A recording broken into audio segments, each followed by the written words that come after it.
Welcome to another edition of Let's Talk Criterion, your regular channel previewing and reviewing new releases to the collection. In this edition, we'll be taking a look at Sidney Lumet's Network from 1976, starring Faye Dunaway and Peter Finch, joining the collection in 4K UHD.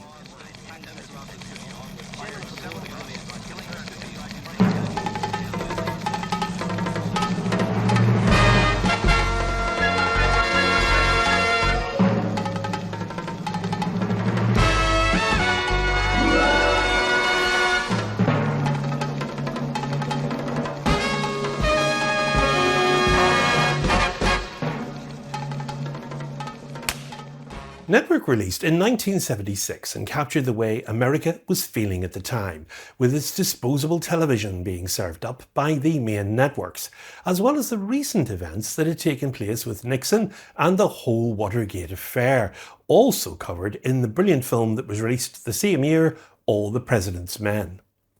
Director Sidney Lumet wasn't afraid of tapping into how America was reacting at that time and the general feeling of unease, so he decided to enlist the excellent screenplay writer Paddy Chayefsky, and he cast box office bankable Faye Dunaway and William Holden alongside Peter Finch, and he told the tale of the disenfranchised news anchor and his descent into madness.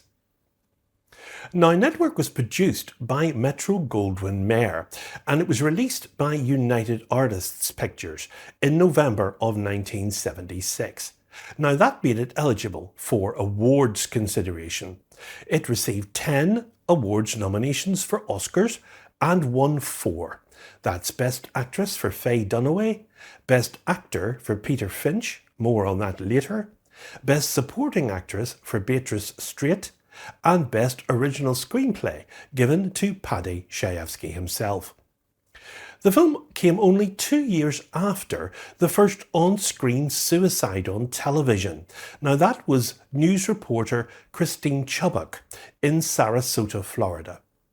She had been suffering from deep depression and loneliness at the time. Chayefsky decided to use that idea to fashion his screenplay, which was set around a news studio and an angry and unhappy network news broadcaster, Howard Beale, played in the film by Peter Finch. He is an alcoholic and he's deeply depressive. He decides one night towards the end of his scheduled news broadcast to casually launch into an angry diatribe, which connected him with viewers, culminating in asking them to open their windows and shout, "I'm as mad as hell and I'm not going to take it anymore." Now, the broadcast ends and the ensuing reaction is that there's something special to be exploited here. No one can see the trouble, though, brewing underneath the surface. News producer Diana Christensen realizes that this is television gold, and she proceeds to persuade her boss, Max Schumacher, that's William Holden, to reluctantly agree to air a hastily devised and wild magazine-type program, with Howard Beale at the centre as a sort of vox populi media prophet. Of course, Howard Beale believes what he's saying.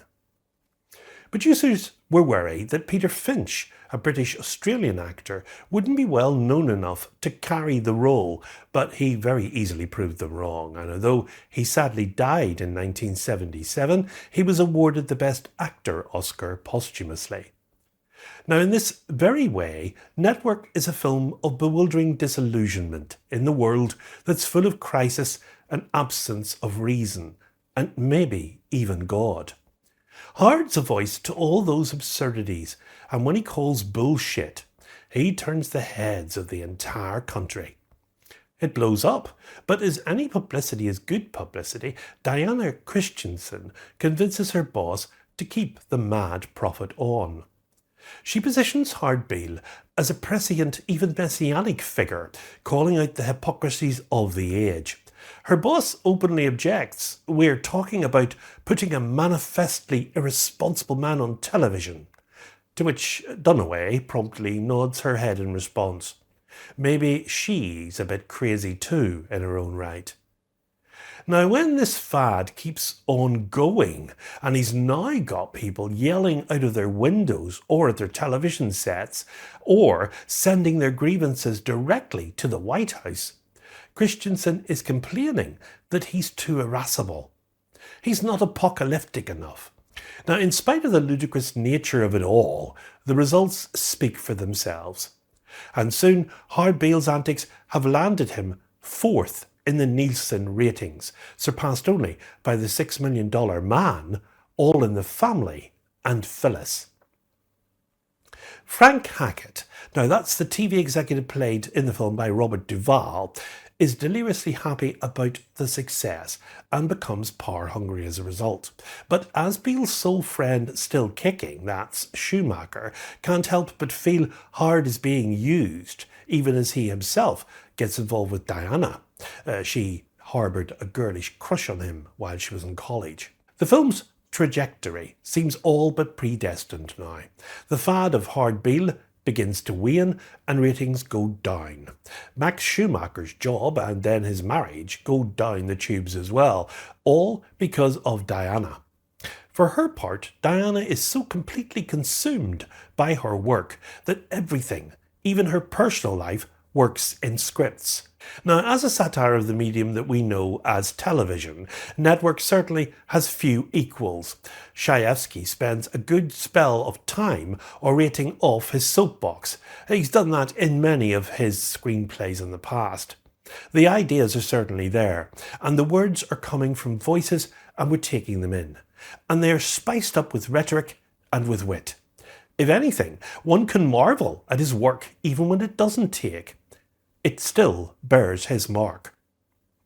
Now, there's an excellent scene in the film, of course, where Howard is called up to the boardroom, where the corporate network boss, Arthur Jensen, played in the film by Ned Beatty, tells him how it really is. "You are meddling with the primal forces of nature, Mr. Beale." Here, Lumet orchestrates tension, which he is so good at doing, and makes the audience stop and take notice. Now, William Holden plays the part of Max Schumacher. Now, Max has come through the years working alongside Howard Beale, only, of course, to be promoted to a higher position in the company. But he still sees himself as a personal friend, and he, of course, is powerless to prevent Howard's downward spiral to oblivion. Beatrice Straight plays Louise, that's Max Schumacher's wife.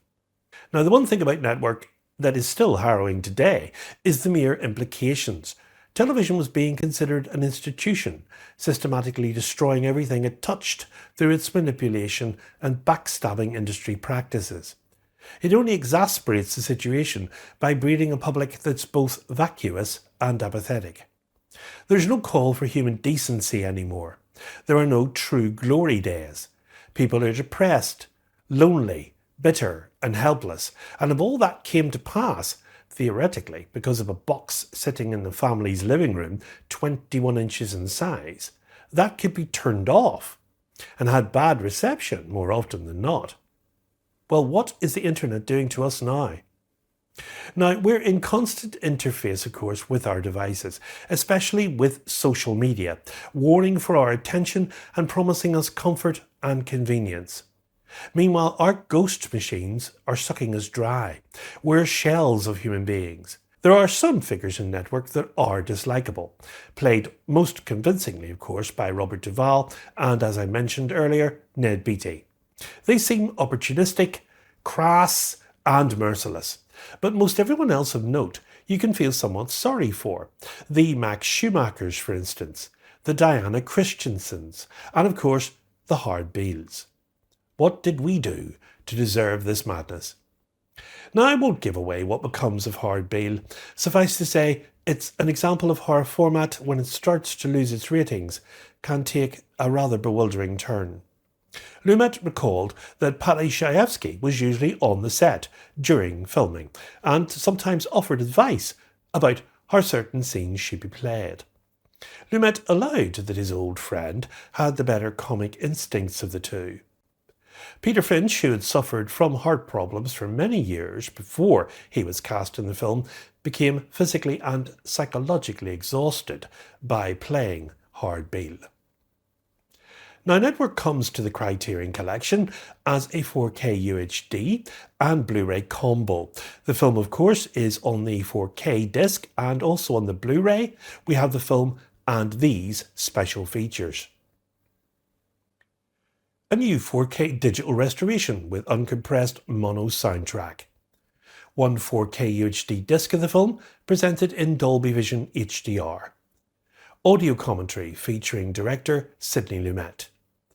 Paddy Chayefsky, Collector of Words, 2025. That's a new feature-length documentary about the screenwriter by Matthew Miele. The Making of Network from 2006, a 6-part documentary by Laurent Bozereau. There's a trailer, and of course, as always, we have an essay, and that's by political commentator and New York Times columnist Jamel Bouie. And of course, a very striking yellow and black, we have the cover art designed by Adam Maida. Garnering 4 Oscars in 1977, this no-holds-barred new Hollywood classic remains as fearlessly funny as it is unnervingly relevant.